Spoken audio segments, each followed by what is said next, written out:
পছন্দ করি না, কিন্তু আমাদেরকে বাধ্য করে রাজপথে আজকে লাগাতার প্রায় 100 দিনের মতো আমরা কর্মসূচি পালন করতে হচ্ছে। এদেশের অভিভাবক যারা, নীতি নির্ধারক যারা, তাদের বিবেক কি পচে গেছে? তাদের বিবেকের মধ্যে, বিবেকের কাছে আমাদের জিজ্ঞাসা, আপনারা এই শিক্ষকদেরকে শ্রেণীকক্ষে বের দেওয়ার জন্য শিক্ষার্থীদের সামনে পাঠদান করার সুযোগ করে দিলে আপনাদের কি কোনো ক্ষতি হতো? আমি আপনাদের সকলের পক্ষ থেকে প্রশাসন, বিশেষ করে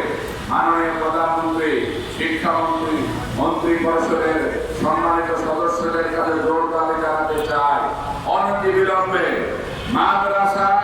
কারিগরি এমপিওর আবেদন এর গণবিজ্ঞপ্তি দিয়ে এই আমাদের একটা অংশকে আপনারা আবেদন দিয়েছেন, আরেকটা অংশকে আবেদনের বাইরে রেখে আমাদের মধ্যে ভাঙন সৃষ্টি করে দিয়ে আন্দোলন চালানোর এই মিথ্যা প্রপাগান্ডা এবং মিথ্যা বিভেদ সৃষ্টি করার এই উস্কানিমূলক